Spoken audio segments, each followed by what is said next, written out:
എല്ലാവർക്കും ശ്രീമാത്രേ നമഃ. ആഴിയും തേങ്ങ ഉടയ്ക്കലും. എന്താണ് ആഴി, എന്താണ് തേങ്ങ ഉടയ്ക്കലിന്റെ പിന്നിലെ സങ്കല്പം? നമുക്ക് തെങ്ങിനെ സാധാരണ കേരളത്തിലെ കൽപ്പവൃക്ഷം എന്നാണ് പറയുന്നത്. അപ്പൊ സർവ്വ ഐശ്വര്യ സമ്പന്നമായിരിക്കുന്ന സ്വർഗത്തിലെ ഇച്ഛാപൂർത്തി വരുത്തുന്ന, അതായത് എന്ത് ആഗ്രഹിച്ചാലും നൽകുന്ന വൃക്ഷത്തെയാണ് നമ്മൾ കൽപ്പവൃക്ഷം എന്ന് പറയുന്നത്. അപ്പൊ സങ്കല്പത്തിൽ നിന്നാണ് കൽപ്പം എന്ന ശബ്ദം തിരഞ്ഞെടുത്തിരിക്കുന്നത്. അപ്പൊ സങ്കല്പ വൃക്ഷം, അതായത് കൽപ്പിക്കുന്നത് ലഭിക്കുന്ന വൃക്ഷം എന്നർത്ഥം. അപ്പൊ പ്രപഞ്ച സൃഷ്ടിയുടെ ആരംഭത്തിൽ ഇത്തരം അനേക മരങ്ങൾ ഭൂമിയിൽ ഉണ്ടായിരുന്നു എന്നും പുരാണങ്ങളിൽ കാണുന്നുണ്ട്. അപ്പൊ മനുഷ്യന്റെ അത്യാഗ്രഹം വർദ്ധിച്ചു വന്നപ്പോൾ ആ വൃക്ഷങ്ങൾ അപ്രത്യക്ഷപ്പോയതാണെന്ന് പറയപ്പെടുന്നു. അവയിൽ നിന്ന് ഗുണവും സ്വഭാവവും ഉൾക്കൊണ്ട് അവയുടെ പ്രതീകങ്ങളായിട്ട് ഇന്ന് ഭൂമിയിൽ നിലനിൽക്കുന്ന വൃക്ഷങ്ങളാണ് കേരവൃക്ഷങ്ങൾ. അതുകൊണ്ടാണ് നമ്മൾ മലയാളികളെ ഇതിനെ കൽപ്പവൃക്ഷം എന്ന് വിളിക്കുന്നത്. ഇന്നത്തെ ജീവിതശൈലിക്ക് ഈ പദം പ്രസക്തമല്ല എങ്കിലും സംസ്കാരത്തിന്റെ ആദിമ സമയങ്ങളിൽ മനുഷ്യൻ അവന് ജീവിതത്തിന് ഉപയോഗിക്കാവുന്ന എല്ലാം നൽകാനുള്ള കഴിവ് തെങ്ങിനുണ്ടായിരുന്നു എന്ന് പറയപ്പെടുന്നു. അതായത് ഒരു തെങ്ങ് ഉള്ളത് കൊണ്ട് ഒരാൾക്ക് വളരെ സുഖമായി ജീവിക്കാമായിരുന്നു എന്ന് അർത്ഥം. ഇപ്പൊ വൃക്ഷം എന്ന് പറയുമ്പോൾ കൽപ്പമാകുമ്പോൾ സം എന്ന് പറഞ്ഞാൽ കൽപ്പം. അപ്പൊ പേര് കൊണ്ട് തന്നെ അത് ഭൗതികമായിരിക്കുന്ന ആഗ്രഹങ്ങളെ മുഴുവനും കുറിക്കുന്നുണ്ട് അല്ലെ? അപ്പോ അതിന്റെ ഫലമോ? തീർച്ചയായും വൃക്ഷം സങ്കല്പരൂപി, അല്ലെങ്കിൽ അതിന്റെ കായ ആ സങ്കല്പങ്ങളുടെ സാഫല്യമായിരിക്കണം അല്ലെ? അതായത് തെങ്ങിലെ തേങ്ങ മനുഷ്യന്റെ ആഗ്രഹങ്ങളുടെ സ്വരൂപമാണെന്നർത്ഥം. സർവസംഘ പരിത്യാഗം അഥവാ ആഗ്രഹങ്ങളും സുഖഭോഗങ്ങളും ത്യജിക്കുക എന്നുള്ളത് ശബരിമല അനുബന്ധിച്ചുള്ള സമ്പൂർണ്ണ സങ്കല്പം അതാണ്. അപ്പൊ തീർത്ഥാടകൻ അഥവാ ഒരു ഭക്തൻ ഒരു യോഗിയുടെ ചേഷ്ടകളെയും ചിട്ടകളെയും സ്വീകരിച്ചിരിക്കുന്നതുകൊണ്ട് അയാൾ താൻ ചെയ്യുന്ന കർമ്മത്തിനെ പ്രതിനിധീകരിച്ചുകൊണ്ട് ഒരു നാളികേരം ശബരീശന്റെ തൃപ്പടിയിൽ ദർശനത്തിന് മുമ്പ് എറിഞ്ഞുടയ്ക്കുന്നു. അപ്പൊ ഇതിനെ അയാൾ പ്രദർശിപ്പിച്ചത് എന്താണ് ഇതിലൂടെ? ആ ഒരു മാർഗത്തിലൂടെ ഇനി ചിന്തിക്കുകയാണെങ്കിൽ ഞാൻ എൻ്റെ സങ്കല്പങ്ങളെ അഥവാ ഭൗതിക ഇച്ഛകളെ ഇവിടെ ഉടച്ചു മാറ്റിയിരിക്കുന്നു, ഇതല്ലേ? അപ്പൊ സർവ്വസങ്കല്പങ്ങളും സാധിക്കുന്ന വൃക്ഷത്തിന്റെ കായ് തന്നെ അതിന് തിരഞ്ഞെടുക്കുന്നത് വളരെയധികം അനുയോജ്യമാണ്. അപ്പൊ തേങ്ങ ഉടയ്ക്കൽ പ്രാരംഭത്തിൽ എല്ലാം പര്യവസാനിക്കുന്നത് കർപ്പൂര ആഴിയിലാണ്. അപ്പൊ പ്രാചീന കാലം മുതൽക്ക് തന്നെ പൂജാശാസ്ത്രത്തിൽ കർപ്പൂരം കത്തിക്കൽ പൂജ പര്യവസാന ചടങ്ങാണ് അല്ലെ? അതുകൊണ്ട് തന്നെ കർപ്പൂരം തന്നെയാണ് ഇതിന് ഉപയോഗിക്കുന്നത്. കാരണം ഒരു പ്രത്യേകതരം ആധ്യാത്മിക ദ്രവ്യത്തെയാണ് നമ്മൾ കർപ്പൂരം എന്ന് പറയുന്നത്. ഇതിന്റെ സ്വഭാവം മറ്റ് ദ്രവ്യങ്ങളിൽ നിന്ന് വ്യത്യാസപ്പെട്ടതാണ്. ഖരരൂപത്തിൽ ശുദ്ധ വെണ്മ നിറമായിരിക്കുന്ന കർപ്പൂരം വായുവിൽ തുറന്നു വെച്ചാൽ ക്രമേണ ഇത് അപ്രത്യക്ഷമായിക്കൊണ്ടേയിരിക്കും. ചൂടാക്കിയാൽ ജലമാകാതെ ബാഷ്പമായിട്ട് തീരുകയും ചെയ്യും. അപ്പൊ ഖരവസ്തുക്കൾ ഉരുകി ദ്രാവകമായതിനു ശേഷമേ സാധാരണ വാതകമാകാറുള്ളൂ ഇല്ലേ? എന്നാൽ കർപ്പൂരത്തിൽ ഇത് ലംഘിക്കപ്പെടുകയാണ്. മാത്രമല്ല ഇത്രയും ഉജ്ജ്വലമായി കത്തിപ്പടരുന്ന സാധനം കർപ്പൂരം പോലെ വേറൊന്നില്ല. ഈ പ്രത്യേകതകളും പോരാത്തതിന് ഇതിന്റെ ഗുണവും ആ ഒരു സുഗന്ധവും കർപ്പൂരത്തിന് ദേവപൂജയിൽ വളരെയധികം പ്രാധാന്യമുണ്ട്. ആത്മാവിന്റെ സ്വരൂപമായിട്ടാണ് ഇതിനെ സങ്കല്പിച്ചിരിക്കുന്നത്. അപ്പൊ സാത്വികവും വിശുദ്ധവുമായിരിക്കുന്ന ആത്മാവിന്റെ പ്രതിരൂപമാണ് വെളുപ്പും സുഗന്ധവുമുള്ള കർപ്പൂരം എന്ന് പറയുന്നത്. മാത്രമല്ല ആത്മാവ് ശരീരത്തിനെ വേർപെടുമ്പോൾ മറ്റൊരു ഭാവത്തെ പ്രാപിക്കുന്നതേയില്ല. ജ്ഞാനിയുടെ ആത്മാവ് ബ്രഹ്മത്തിലും യോഗിയുടെ ആത്മാവ് ഈശ്വരനിലും ഭക്തന്റെ ആത്മാവ് ഭഗവാനിലും രണ്ടാമതൊന്നില്ലാതെ ലയിച്ചു ചേരുന്നു. ഇത് തന്നെയാണ് കർപ്പൂരം കത്തുന്നതിന്റെ പരമാർത്ഥം. അപ്പൊ കർപ്പൂരം ജ്വലിച്ചുകൊണ്ടിരിക്കുന്നതിലേക്ക് ആ ചെന്ന് വീഴുന്ന കർപ്പൂര കട്ടകൾ ഏകഭാവത്തോടെ ഒരു മഹാ അഗ്നിയായിട്ട് മാറി ഒന്നായി തന്നെ വിരാജിക്കുന്നു. ശ്രീ ധർമ്മശാസ്താവിനെ ദർശിക്കുന്ന സമസ്ത ഭക്തരും ഭഗവാനാകുന്ന ആ പരബ്രഹ്മ അഗ്നിയില് വേർപ്പെടുത്താനാവാതെ ശുദ്ധ നൈർമല്യമാർന്ന കർപ്പൂര കട്ടകളെ പോലെ തങ്ങളുടെ വ്രതശുദ്ധിയാർന്ന ആത്മാവിനെ അർപ്പിച്ച് തിരിച്ചുവരവില്ലാത്ത ഒരു അപൂർവമായ സംയോഗത്തിന് അഥവാ ഈശ്വരനിലേക്ക് പൂർണ്ണമായി ഒരു ലയമായി മാറുന്ന സങ്കല്പത്തിന്റെ പ്രതീകം തന്നെയാണ് കർപ്പൂര മഹാ ആഴി. അടുത്തതായി നമുക്ക് 16ാമത്തെ തത്വത്തിലേക്ക് പ്രവേശിക്കാം. അത് നമ്മുടെ ശബരിമലയുടെ മാനവ സാഹോദര്യത്തിന്റെ പിന്നാമ്പുറമായിട്ട് നമ്മൾ കാണണം. കാരണം നമ്മള് ശബരിമല എന്ന് പറയുമ്പോൾ നമ്മൾ പറയും അല്ലെ, വിശ്വമാനവ ആ ഒരു സംഗമമാണ് അവിടെ നടക്കുന്നത്. നമ്മളെ പാലാഴിമത്തനവും മോഹിനി അവതാരവും വാസ്തവത്തിൽ എല്ലാ കാലത്തും നടന്നുകൊണ്ടിരിക്കുന്ന ഒരു പ്രതിഭാസമാണെന്ന് തന്നെ പറയണം. കാരണം ഏത് കാലത്തും ഓരോ ദേശങ്ങളിലും ഓരോ മനസ്സുകളിലും ധർമാധർമ്മങ്ങളെ മുൻനിർത്തിയുള്ള സംഘർഷവും സമന്വയം നടക്കുന്നതായിട്ട് നമുക്ക് നടക്കുന്നതിനെ നമുക്ക് പാലാഴി മഥനം എന്ന് വിളിക്കണം. കാരണം ദേവന്മാരും അസുരന്മാരും ഒരേ മനസ്സോടുകൂടി ഒരേ സാധനത്തിന് ഒരേ സ്ഥലത്ത് ഒരേ കാലത്ത് ഒരേ പ്രവൃത്തി ചെയ്തതാണ് നമ്മൾ പാലാഴി മഥനം എന്ന് പറയുന്നത്. അപ്പൊ വാസ്തവത്തിൽ ദേവന്മാർക്കാണ് അമൃത് വേണ്ടത്. എന്നാൽ അവർക്ക് സ്വയം എടുക്കാൻ കഴിയില്ല. അപ്പൊ അസുരന്മാരെ സഹായത്തിന് വിളിച്ചെങ്കിലും അവർക്കൊരു തുള്ളി പോലും കൊടുക്കരുതെന്നുള്ള മുൻ ധാരണയും സങ്കല്പവും ദേവന്മാർക്കുണ്ടായിരുന്നു. ദേവന്മാർക്ക് ഉള്ളിൽ നിറഞ്ഞിരിക്കുന്നത് എന്താണ്? ഈ കേവലം എന്താ പറയാ അന്ന് മാത്രമുള്ള തനിക്ക് മാത്രം വേണം എന്നുള്ള ഒരു മനോഭാവമാണോ എന്ന് നമ്മൾ ചിന്തിക്കേണ്ടിയിരിക്കുന്നു. ഇന്നത്തെയും എന്നത്തെയും ആ ഒരു സമൂഹ മനഃശാസ്ത്രം ഇത് തന്നെയല്ലേ? വ്യക്തികളുടെ ചിന്താഗതിയും ഇത് തന്നെയാണ്. തങ്ങൾക്ക് നേട്ടമുണ്ടാകണം, തനിക്ക് മാത്രം അത് വേണം. അപ്പൊ അതിനായിട്ട് അധ്വാനിച്ചവർക്ക് മറ്റൊന്നും നൽകാനും പറ്റില്ല. മാത്രമല്ല നമ്മളെ സഹായിച്ചവർക്ക് വേറൊന്നും കൊടുക്കാനുള്ള മനസ്സും ഉണ്ടാവില്ല. വാസ്തവത്തിൽ ഏത് കർമ്മത്തിനും ഫലം പ്രപഞ്ച സ്വഭാവമാണ്. അതനുസരിച്ച് ദേവന്മാരുടെ വഞ്ചനാപൂർണമായ മനസ്സിന്റെ പ്രതിഫലനമാണ് അമൃതം അസുരന്മാർ തട്ടിക്കൊണ്ടുപോയത്. അല്ലെ? എത്ര തടഞ്ഞിട്ടും അസുരന്മാരിൽ ഒരാൾ അത് ഭക്ഷിക്കാൻ ഇടവന്നതും പ്രപഞ്ചത്തിൽ ഈശ്വരന്റെ നിയമങ്ങള് നല്ലവനെന്നും ചീത്തയാളെന്നുള്ള ഭേദമില്ലെന്നും കർമ്മം ചെയ്ത ഏതൊരുവനും ഏതെങ്കിലും രൂപത്തിൽ അതിന്റെ ഫലം അനുഭവിക്കാൻ ഇടവരുമെന്നും ഇത് കാണിക്കുന്നുണ്ട്. അതായത് ദേവന്മാർ എത്ര കൗശലം പ്രയോഗിച്ചിട്ടും അസുരന്മാരും തത്തുല്യരായവരും പ്രവർത്തിച്ചതുകൊണ്ട് അവരിൽ ഒരാളെങ്കിലും അമൃത് കിട്ടിയില്ലെങ്കിൽ അത് പ്രപഞ്ച നിയമത്തിന് വലിയൊരു എതിരായിരിക്കും. അപ്പൊ അങ്ങനെ നമ്മുടെ ലോകത്ത് സംഭവിക്കുന്ന ചൂഷണങ്ങൾക്ക് അധികം നിലനിൽപ്പില്ല. ചൂഷണ ഭാവങ്ങളോട് ചെയ്യുന്ന എന്തിനും അവസാന സമയങ്ങളിൽ ഉത്കണ്ഠയും ആശങ്കയും ഉറപ്പാണ്. ഇതാണ് ദേവന്മാർക്ക് പറ്റിയത്.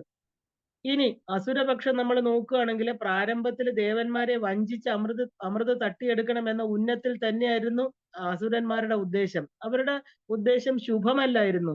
എന്നാൽ ഈ പല ഉദ്ദേശത്തിലൂടെയാണെങ്കിലും അവരും വളരെ ക്ലേശപൂർണമായിട്ടാണ് കർമ്മം ചെയ്തത്. ആ കർമ്മത്തിന്റെ ഫലമായി കുറെ നേരത്തേക്കെങ്കിലും അമൃത് സ്വന്തമാക്കി വെക്കാനുള്ള ഭാഗ്യം അവർക്ക് ലഭിച്ചു. പക്ഷെ പ്രയോജനമുണ്ടായില്ലെന്ന് മാത്രം. നമ്മുടെ നിത്യജീവിതത്തിലും ഇത് തന്നെ നമുക്ക് കാണാം ഇല്ലേ? തൽക്കാല ലാഭത്തിന് കുതന്ത്രങ്ങൾ മെനയുന്നു. അവ കുറച്ചു കാലത്തേക്ക് തങ്ങളോടൊപ്പം നിലനിന്ന ശേഷം വിട്ടുപോകുന്നു. ധനം, അധികാരം, കീർത്തി, സുഖഭോഗങ്ങൾ ഇവയ്ക്ക് വേണ്ടിയെല്ലാം നടക്കുന്ന അനീതികരമായിട്ടുള്ള പ്രവർത്തനങ്ങൾക്കിടയിലും ഇതൊക്കെ ആശിച്ചവർക്ക് ഇവയൊക്കെ തൽക്കാലം നേടുന്നതായിട്ട് നമ്മൾ കാണുന്നുണ്ട് ഇല്ലേ? ഇത് തന്നെയാണ് അസുരന്മാരുടെ കാര്യത്തിലും അമൃത കലശം തട്ടിയെടുത്തു എന്ന് പറയുമ്പോൾ സംഭവിക്കുന്നത്. അല്പനേരം അവരത് സ്വന്തമാക്കി വയ്ക്കാനുള്ള അവസരം അവർക്ക് ലഭിച്ചു എന്ന് മാത്രം. ചുരുക്കത്തിൽ അമൃത എന്ന ഉദാത്തമായ ലക്ഷ്യത്തിന്റെ പിന്നിൽ പ്രവർത്തിച്ച രണ്ട് ബുദ്ധികളും വഞ്ചനാപരമായിട്ടുള്ളതായിരുന്നു എന്നതാണ് ഈ കഥയിലെ ഗൂഢമർമ്മം. വാസ്തവത്തിൽ അമൃത ദേവന്മാർക്ക് ഉപയോഗിക്കാനുള്ള ദ്രവ്യമായും അസുരന്മാർ അതിനെ ദുരുപയോഗപ്പെടുത്താനും ഉള്ളതാണ് സാധ്യത. എന്നതുകൊണ്ട് രണ്ട് വഞ്ചനകളിൽ കൂടി നോക്കുകയാണെങ്കിൽ അസുരവഞ്ചനയെ സാക്ഷാൽ ജഗദീശ്വരൻ തന്നെ മറ്റൊരു വഞ്ചന കൊണ്ട് തോൽപ്പിച്ചു എന്ന് നമുക്ക് പറയാം. ഇതാണ് മോഹിനി അവതാരം എന്ന് പറയുന്നത്. ഇനിയാണ് കഥയിലെ പ്രധാനപ്പെട്ട മർമ്മം. കാരണം വഞ്ചനകളുടെ സമസ്യയെ പരിഹരിക്കാൻ ഈശ്വരനാൽ സൃഷ്ടിക്കപ്പെട്ട കപട രൂപം ആകട്ടെ മറ്റൊരു ഈശ്വരന്റെ മനസ്സിനെയും നയനങ്ങളെയും ആകർഷിക്കപ്പെടുന്നു, മോഹിപ്പിക്കുന്നു. അല്ലേ? ഇതാണ് ഇതിന്റെ രസകരമായിട്ടുള്ള ഒരു വസ്തുത.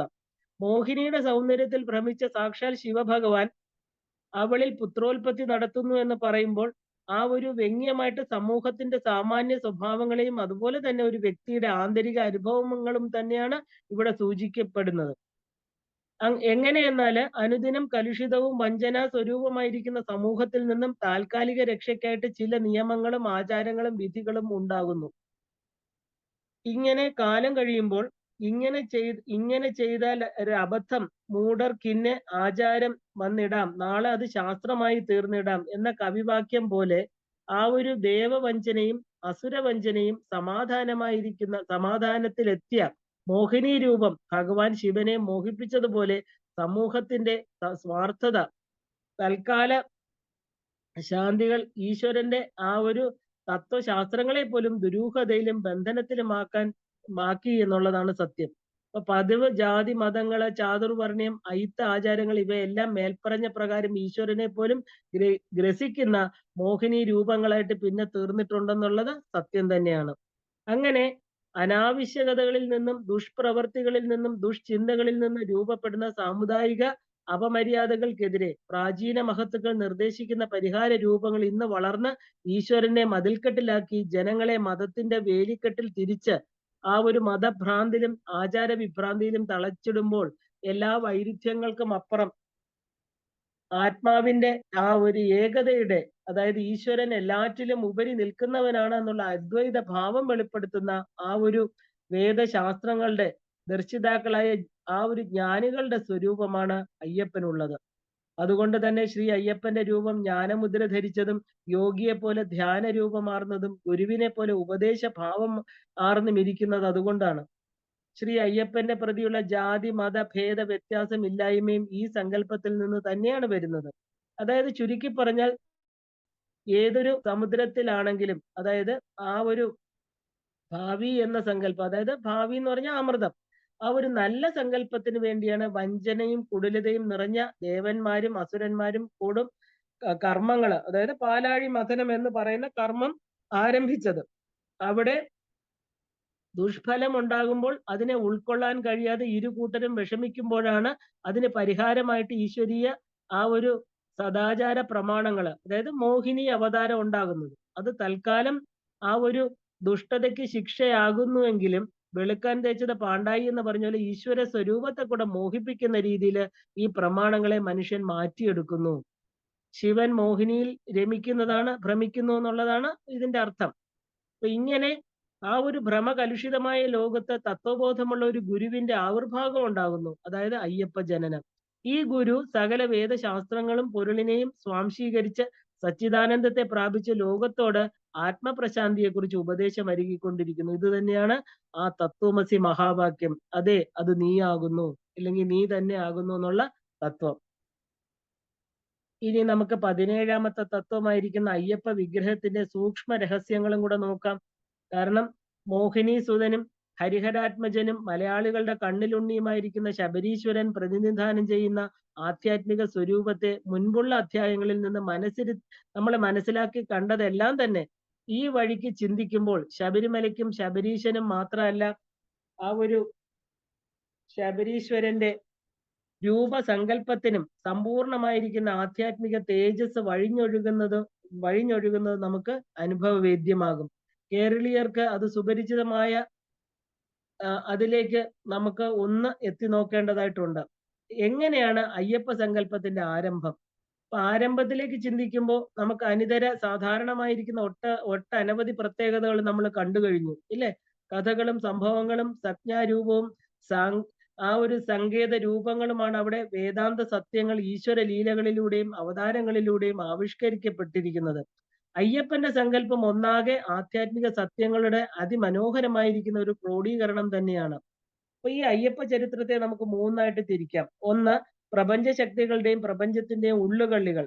രണ്ട്, യോഗശാസ്ത്ര രഹസ്യങ്ങൾ. മൂന്ന്, മനുഷ്യകുലത്തിനുള്ള ധാർമ്മിക മര്യാദകൾ. അപ്പൊ ആദ്യമായിട്ട് നമ്മൾ അയ്യപ്പന്റെ കഥയിലെ പ്രപഞ്ച രഹസ്യം എന്താണത്?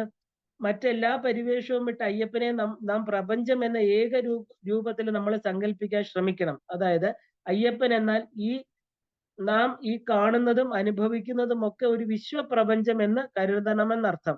അപ്പോൾ അയ്യപ്പ ജനനം എന്നാൽ വിചിത്രമായിരിക്കുന്ന സംഭവം, അതായത് പ്രപഞ്ച സൃഷ്ടി എന്ന് പറയുന്ന ആ ഒരു മഹാസംഭവത്തിന്റെ പിന്നിലെ പൊരുളുകളെ കുറിച്ചാണ് നമ്മൾ മനസ്സിലാക്കാൻ കഴിയുന്നത്, അല്ലേ? ഇതാണ് ഇതിലെ ഏറ്റവും രസകരമായിട്ടുള്ള വസ്തുത. അപ്പൊ അയ്യപ്പ സ്വരൂപവും പുരുഷാർത്ഥങ്ങളും എന്താണത്? സ്വാമി അയ്യപ്പനെ എങ്ങനെയാണ് നമുക്ക് പ്രപഞ്ചവുമായിട്ട് താരതമ്യപ്പെടുത്താൻ കഴിയുന്നത്? അതിന് ശബരിമല ധർമ്മശാസ്താവ് നൽകിയിട്ടുള്ള വിഗ്രഹ രൂപം ശ്രദ്ധിച്ചാൽ മതി. ശിവന്റെയും വിഷ്ണുവിന്റെയും സ്വരൂപ സാദൃശ്യവും ആ ഒരു ശരീര സാദൃശ്യതകളും തത്വ സാദൃശ്യവും അയ്യപ്പനിലുണ്ട്. മറ്റെല്ലാ ഈശ്വരന്മാർക്കും ഭിന്നമായി ഇദ്ദേഹം എന്താണ്? ആ ഒരു ദ്വിഭുജധാരിയാണ്, രണ്ട് കൈയുള്ളവൻ എന്നർത്ഥം. മാത്രമല്ല രണ്ട് കൈകളും പാദവും ഒരു പ്രത്യേക രീതിയിലാണ് വിന്യസിച്ചിരിക്കുന്നത്. അതായത് വലത് കരം മുകളിലേക്ക് ഉയർത്തി ചിന്മുദ്ര എന്ന പ്രസിദ്ധമായിട്ടുള്ള മുദ്രയെ പ്രകടിപ്പിക്കുന്നു. ഇടത് കൈയാണെങ്കിലോ പല്ലവ മുദ്രയെ പോലെയാണ്, ഒരു അലക്ഷ്യത എന്ന ഭാവത്തോടെയാണ്, അലസമായിട്ട് ഇട്ടിരിക്കുകയാണ്. അപ്പൊ പാദങ്ങളെ ശ്രദ്ധിച്ചാൽ നിൽക്കുകയോ ഇരിക്കുകയാണെന്നോ രണ്ടും ചേരുന്ന ഒരു രീതിയിൽ പാദങ്ങളെ ഉറപ്പിച്ചിട്ടുണ്ട്. ശിരസിലാണെങ്കിൽ ജടാജൂഢം വിരാജിക്കുന്നു. ശരീരത്തിന്റെ 4 ഭാഗത്തും കാണുന്ന ഈ പ്രത്യേകതകളെ നാം ഒന്ന് വായിച്ചെടുത്താൽ ശിരസ് കിഴക്ക് ഭാഗവും ഇടത് കൈ തെക്ക് ദിശയും പാദങ്ങൾ പടിഞ്ഞാട്ടും ചിന്മുദ്ര സഹിതം വടക്ക് ദിശയുമായിട്ട് നമുക്ക് സങ്കല്പിക്കാൻ പ്രയാസമല്ല. കാരണം ഇങ്ങനെ വേണം സങ്കല്പിക്കാൻ. വാസ്തവത്തിലെ പ്രപഞ്ചത്തിന് പ്രധാനമായി 4 ദിശകളുണ്ട്. പ്രാചീന സംസ്കാരം വെച്ച് ഒരാളുടെ ജീവിതവും ദിശകളും കാലവും ലക്ഷ്യവും വളരെ പ്രാധാന്യമാണ്. അങ്ങനെ പൂർവ്വ പശ്ചിമ ദക്ഷിണ ഉത്തര ദിക്കുകൾക്ക് മനുഷ്യർ തന്റെ ആ ഒരു ഉപലബ്ധിയുടെ രൂപം അനുസരിച്ച് ഓരോ ലക്ഷ്യങ്ങൾ സങ്കല്പിച്ചിട്ടുണ്ട്. ഓരോ നേട്ടങ്ങൾക്കുമുള്ള മാർഗങ്ങളായിട്ട് ചിത്രീകരിച്ചു.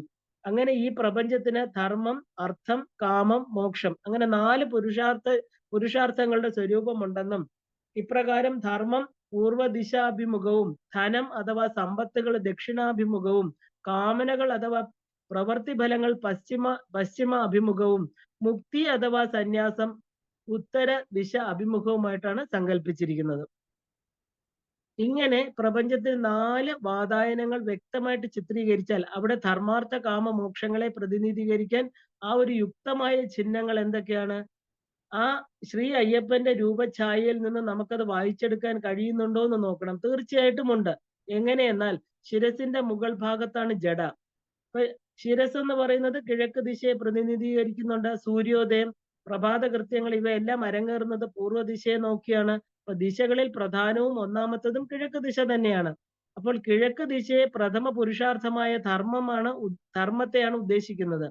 എന്താണ് ധർമ്മത്തിന്റെ മൂലം അല്ലെങ്കിൽ സ്വരൂപം എന്ന് ചോദിച്ചാൽ നമുക്ക് സംശയമില്ലാതെ പറയാം, ആ ഒരു ധർമ്മം എന്നത് വാസ്തവത്തിൽ തപസ്സാണ്.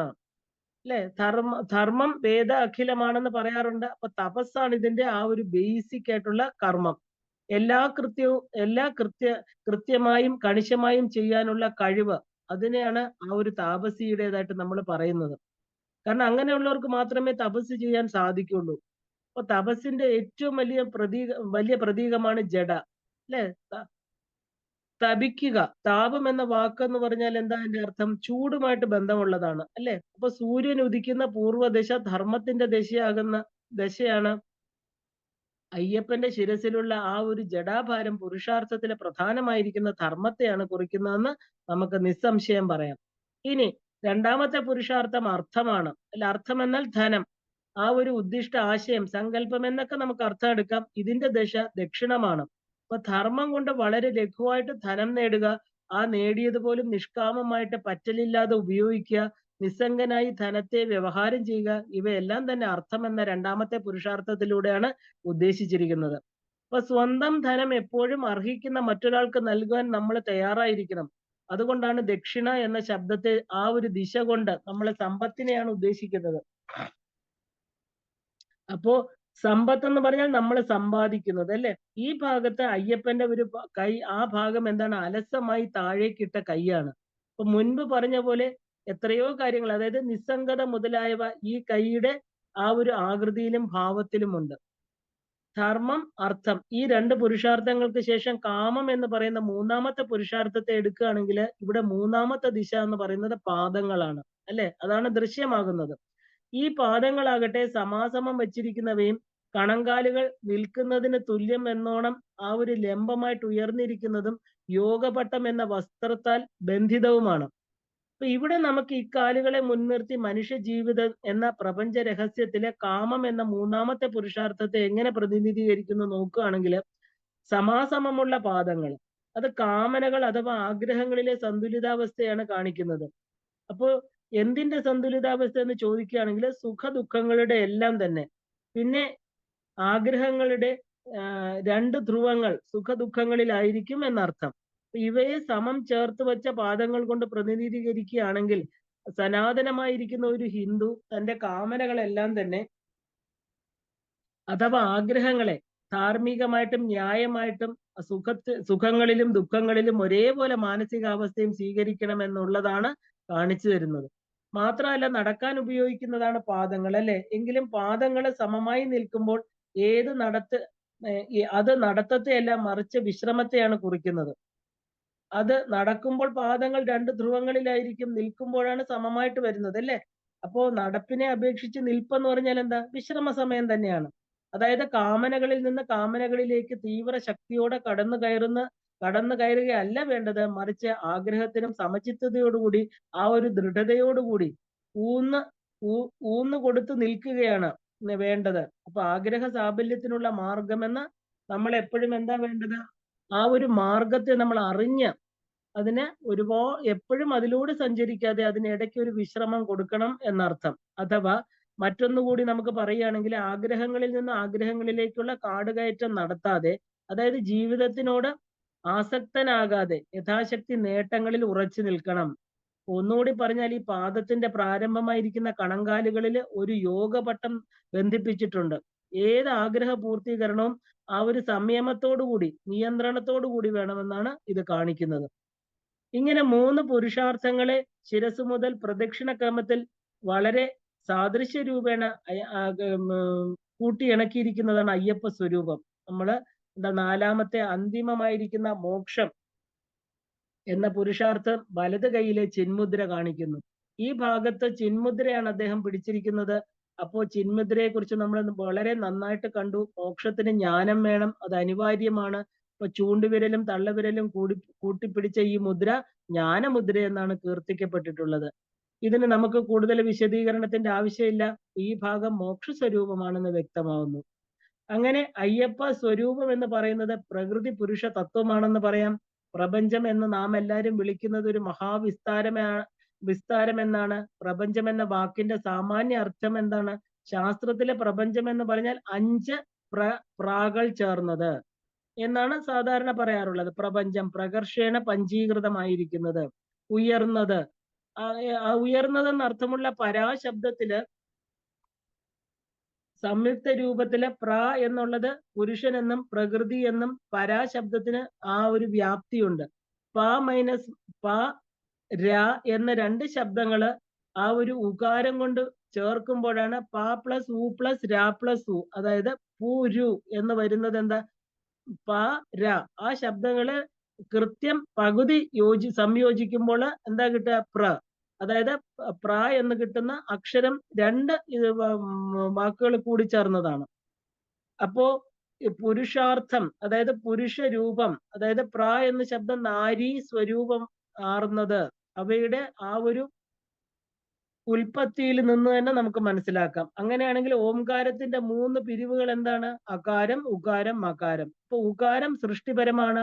2 തവണ ചേരുന്ന ഉകാരം സൃഷ്ടിയുടെ 2 രൂപങ്ങള്, അതായത് ആ ഒരു സൃഷ്ടമായതിന്റെയും സൃഷ്ടിക്കുന്നതിന്റെയും തെളിവാണ്. അതായത് ബ്രഹ്മം അഥവാ ഈശ്വരൻ സ്വയം സൃഷ്ടനാണ് എന്നർത്ഥം. അനേകം ഭാവത്തിൽ ഇദ്ദേഹം സൃഷ്ടി നടത്തിക്കൊണ്ടിരിക്കുന്നു.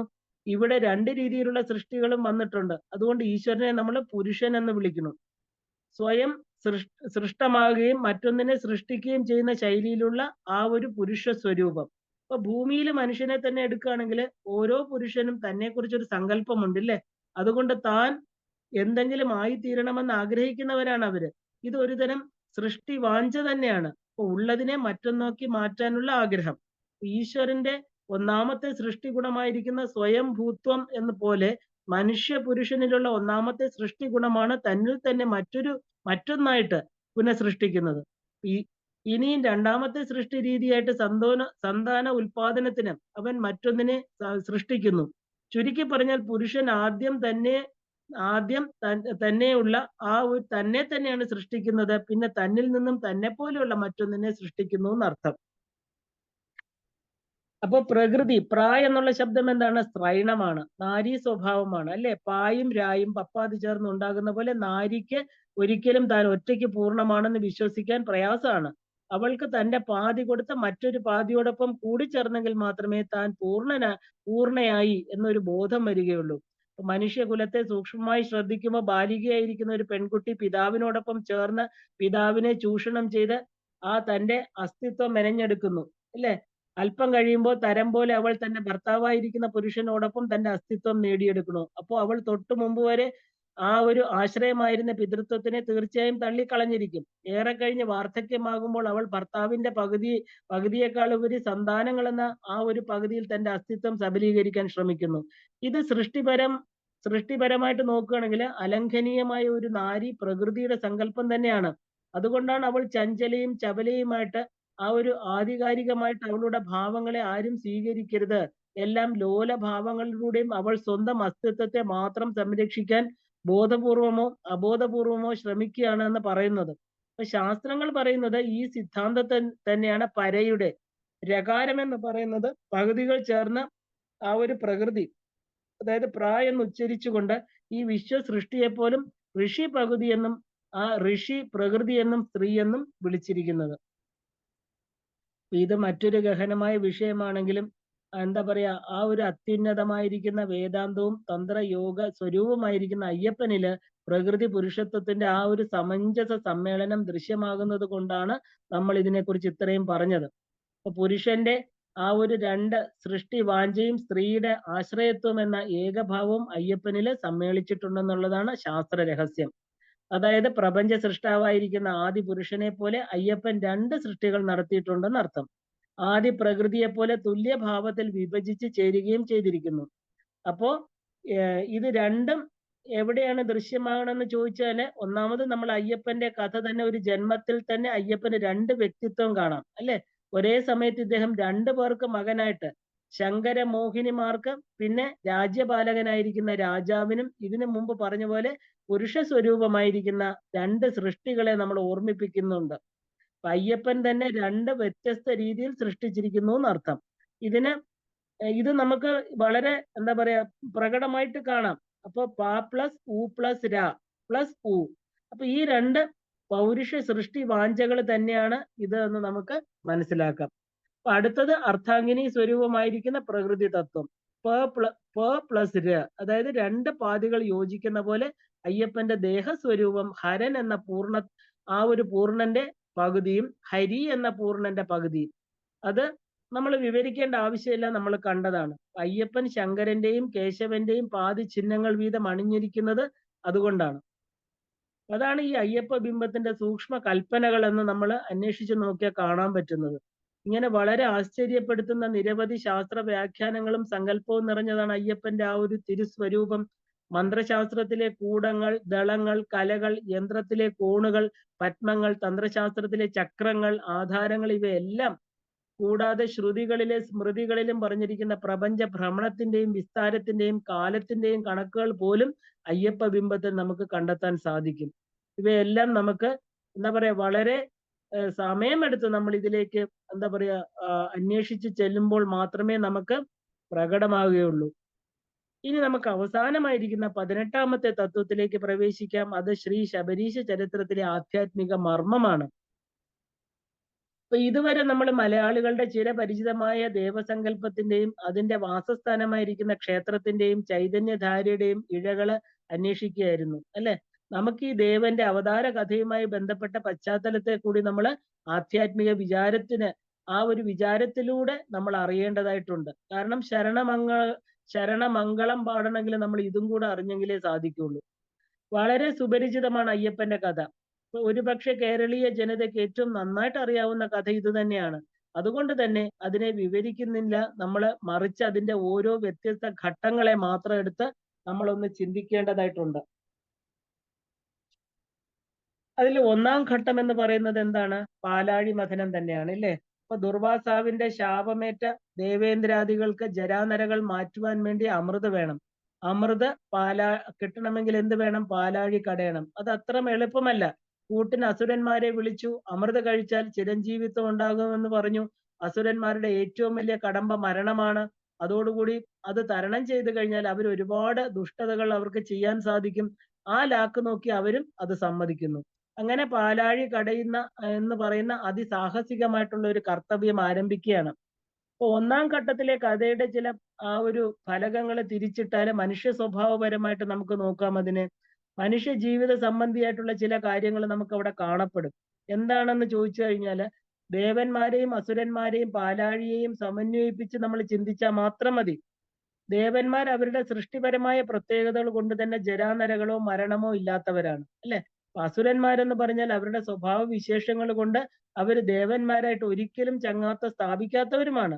ഇപ്പൊ പാൽക്കടലിലാകട്ടെ ചെറിയൊരു പാത്രത്തിലെ ദ്രാവകമല്ല, അത് കടഞ്ഞെടുക്കുക എന്നത് പറയുന്നത് വളരെ അസാധ്യമാണ്. മാത്രമല്ല വെണ്ണ എടുക്കുക വെണ്ണ എടുക്കുന്നത് പാല് കടഞ്ഞിട്ടല്ല, തൈര് കടഞ്ഞിട്ടാണ്. അപ്പൊ പാൽക്കടൽ അങ്ങനെ വെറുതെ എന്താ പറയാ, പാൽക്കടൽ പക്ഷെ അങ്ങനെ അല്ല. അപ്പൊ ആലോചിച്ചാൽ ഈ മൂന്നും അസംഭവ്യങ്ങൾ തന്നെയാണ്. ഈ മൂന്ന് കാര്യങ്ങൾ ഒരിടത്ത് സമ്മേളിക്കുകയാണ്. കാരണം അമൃത മഥന കഥയില് വാർദ്ധക്യമില്ലാത്ത ദേവന്മാർക്ക് ജരാനരകൾ വരുന്നു. അപ്പൊ ദേവന്മാരോട് കൂട്ടുകൂടാത്ത അസുരന്മാര് തൽക്കാലത്തേക്ക് അവരോട് യോജിക്കുന്നു. അപ്പൊ കടയുവാൻ പ്രയാസമായിരിക്കുന്ന ക്ഷീരസാഗരം പർവ്വതത്തെ കടകോലാക്കി കടയാൻ ആരംഭിക്കുന്നു. ഇപ്രകാരം ഒരു സാധ്യതയെക്കുറിച്ച് നമ്മളൊന്ന് ചിന്തിക്കണം. കാരണം ഇങ്ങനെ സ്ഥൂല രൂപത്തിൽ ഏതോ ഒരു യുഗത്തിൽ സംഭവിച്ചതാണ്. എന്നാൽ ഇത് പൗരാണികമായിരിക്കുന്ന ഈശ്വര ലീലകളിൽ തത്തുല്യമായിട്ടിരിക്കുന്ന ആ ഒരു ആന്തരിക അർത്ഥം ഇതിൽ തീർച്ചയായിട്ടും ഉണ്ടായിരിക്കും എന്ന് നമ്മൾ അറിയണം. ആ അർത്ഥമാണ് ഒരു വിചിത്ര സംബന്ധത്തിന് പിന്നിൽ ഈ ഗൂഢമായി കിടക്കുന്നത്. എന്താണത്?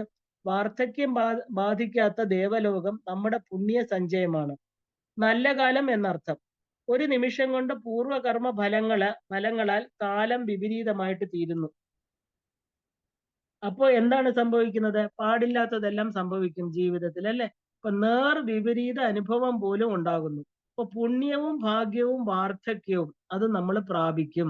ഈ സമയത്ത് ആ അസ്വസ്ഥതയിൽ നിന്ന് രക്ഷ നേടാനായിട്ട് ആവശ്യം വരും. അപ്പോ ഒരിക്കലും പ്രവർത്തിച്ചിട്ടില്ലാത്ത പോലെ നമുക്ക് യോജിക്കാൻ പറ്റാത്ത പ്രവൃത്തികളും ചെയ്യേണ്ടി വരുന്നു. നമുക്ക് ശത്രുവായിരുന്നവർ നമ്മോട് ചങ്ങാത്തം കൂടുന്നത് നമുക്ക് കാണാം.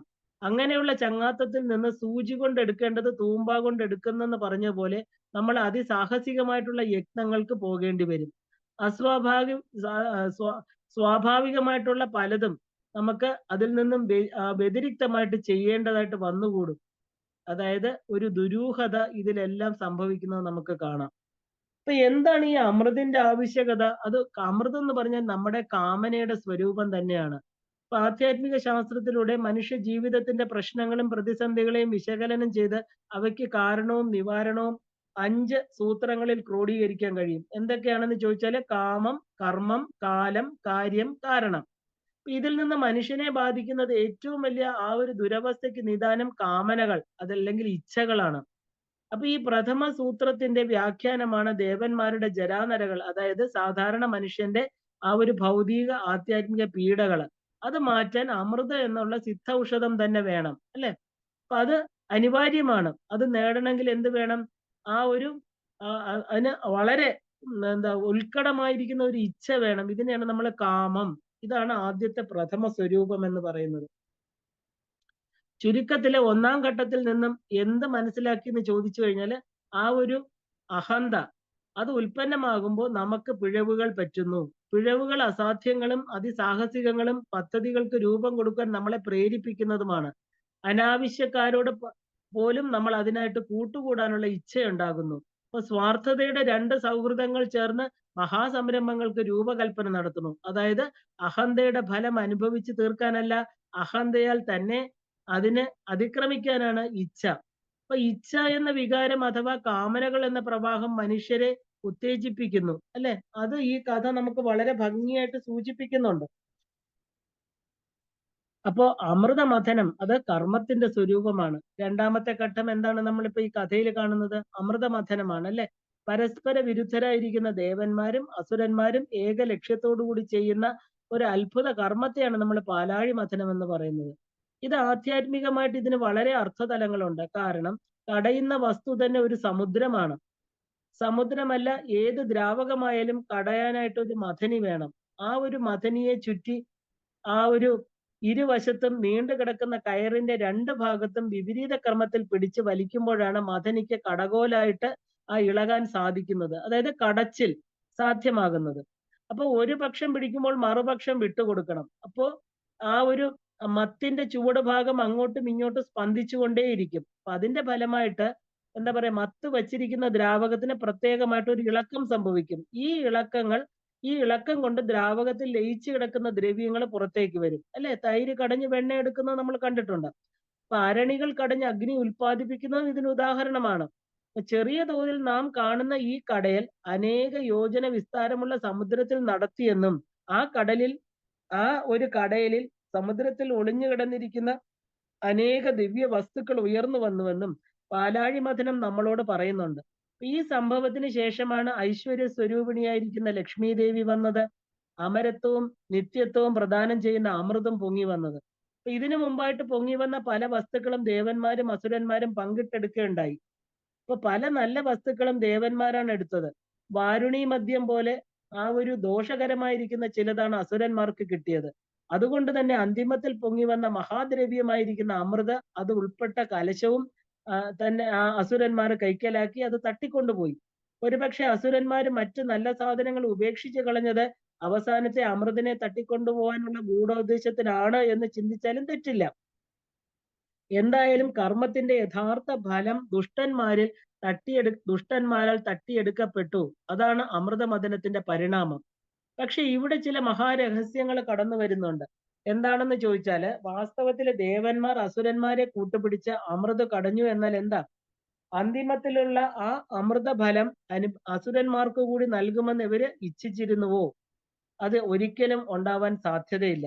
തങ്ങളുടെ ശത്രുവായിരിക്കുന്ന അസുരന്മാരെ യാതൊരു കാരണവശാലും അമൃത് കുടിപ്പിച്ച് അമരന്മാരാക്കാൻ ദേവന്മാർ സമ്മതിക്കില്ല.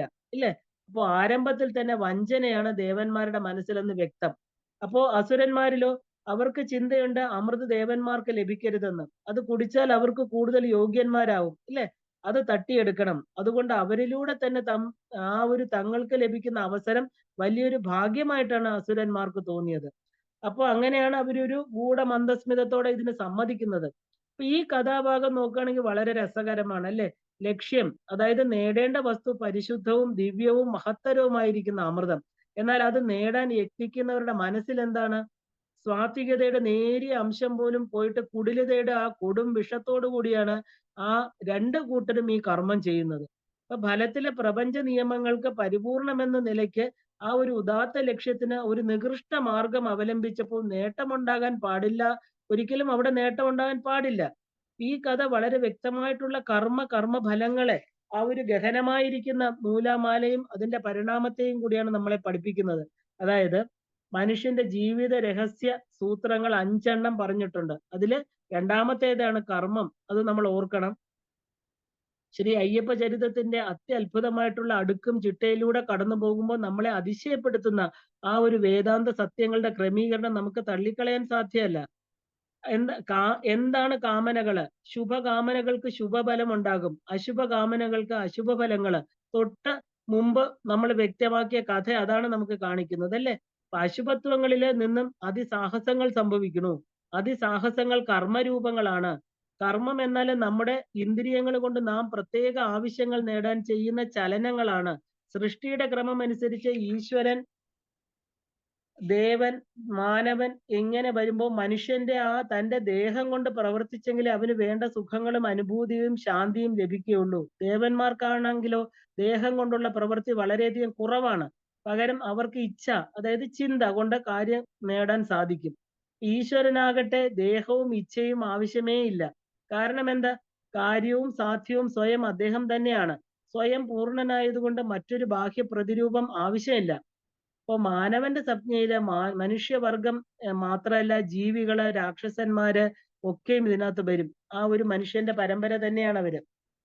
അപ്പൊ മനുഷ്യനും ചിലപ്പോൾ ദേഹം കൊണ്ടുള്ള പ്രവൃത്തിയിൽ നേട്ടങ്ങൾ പൂർണ്ണമായിട്ടില്ലെന്ന് വരാം. അപ്പൊ ദേവന്മാർക്ക് സങ്കല്പം കൊണ്ട് ചിലപ്പോൾ ചില കാര്യങ്ങൾ നേടാനാകും. എന്നാൽ അങ്ങനെ വരുമ്പോഴാണ് അവരുടെ ഉള്ളിലെ സ്വാർത്ഥതയനുസരിച്ച് കുടില വഴികളിലേക്ക് തിരിയുന്നത്.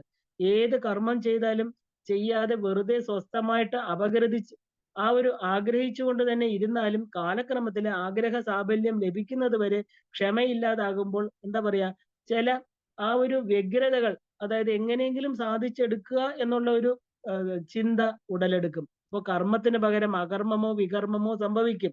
ഈ അവിശുദ്ധ കർമ്മങ്ങളുടെയും അതിനുള്ള പരിണിത ഫലങ്ങളുടെയും ദുഷ്പ്രമാണങ്ങൾ, ആ ഒരു ദുഷ്പരിണാമങ്ങൾ ഉണ്ടാകുന്നത് പെട്ടെന്ന് നമ്മൾ ഹൃദയവ്യഥയോടെ ആ ഒരു അല്പസ്വല്പം എന്താ പറയാ പവിത്രത മനസ്സിൽ അങ്കുരിക്കുമ്പോൾ ആ ഒരു വിപരീത ഫലങ്ങൾ തൽക്കാലത്തേക്ക് ശ്രമിച്ച് സദ്ഫലങ്ങളാകുന്നതിന്റെയും എന്ന് വേണ്ട കർമ്മഫലത്തിന്റെയും അനന്ത സാധ്യതകളുമാണ് പാലാഴി മഥനം എന്ന കഥയിലൂടെ നമ്മൾ അറിയുന്നത്.